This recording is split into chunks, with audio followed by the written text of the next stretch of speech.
என்ன உடம்புல காயம் பட்டிருக்கு, எப்படி காயப்பட்டுன்னு பேசாம இருக்க. இது ஊம காயம். நான் வந்து அந்த காயத்தை பத்தி சொல்ற விரும்பல. சரி, உனக்கு ஆபரேஷன் பண்ணி ஆகணும், அதனால உன்னுடைய கிட்னில கல் இருக்கு பாப்போம். சார், நீ என்ன வேணாலும் செய்யுங்க, அந்த கல்லை மட்டும் எடுத்துறாங்க. ஏன்? அது ராசி கல். வந்து ரொம்ப ராசி கொடுக்கக்கூடிய கல். அந்த கல்லை எடுத்துட்டீங்கன்னா ரொம்ப திண்டாட வேண்டியிருக்கும். அப்புறம் இவன் கேட்கிறேன் டாக்டர் பார்த்து, ஏன் டாக்டர் கடவுள் வந்து மனுஷனுக்கு 2 கிட்னியை படைச்சிருக்காரு, ஒண்ணு நாங்க எடுத்துக்கிறதுக்கு தான். ஏன்னா இது கூட உனக்கு தெரியல. இப்ப ஆபரேஷனை தொடங்கணும். என்ன மனுஷன் கத்திரிக்கோள் எடுத்து வரணும். இந்த ஆளு கோடாரி கடப்பாரி வம்பட்டி எல்லாம் ஆபரேஷன். என்ன டாக்டர் இதெல்லாம் எடுத்து வந்திருக்கேன்? நீ கல் நெஞ்சுக்காரன், உனக்கு இப்படி பண்ணா தான் சரியா இருக்கும், உடச்சு பண்ற மாதிரி விஷயத்துல சில நேரங்கள் இருக்கத்துல போக்குறதுக்கு இந்த மாதிரி இது சோகமா இருந்தா கூட ஏத்துக்கிற மாதிரி இருக்கும்.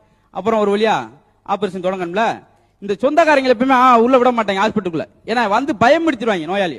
இதே மாதிரிதான் எங்க மாமாவுக்கு நெஞ்சு வலி வந்துகிட்டே இருந்துச்சு. டப்பு நெஞ்சு வெடிச்சு அதே இடத்துல செத்து போனார். அப்படிதான் எப்படி இருக்கும் நோயாளிக்கு, அதனால உள்ள விட மாட்டாங்க. சொந்தக்காரங்களை எல்லாம் வெளியே போங்க, 4 பேர் இருந்தா மட்டும் போதும் அப்படின்றாங்க. ஏன்னா அவங்க வீட்டுக்கு போற கிடைக்கல. ஒரு வார்த்தையிலும் பயம் கொடுத்தாங்க. அதே அப்பா அன்னைக்கு ஒரு ஆளு கேட்டிருக்காரு, என்னங்க மாடு சரியா கறக்கலைன்னு சொல்லி டாக்டர் போனீங்களே. ஆமா, டாக்டர் நிறைய கறந்துட்டான்.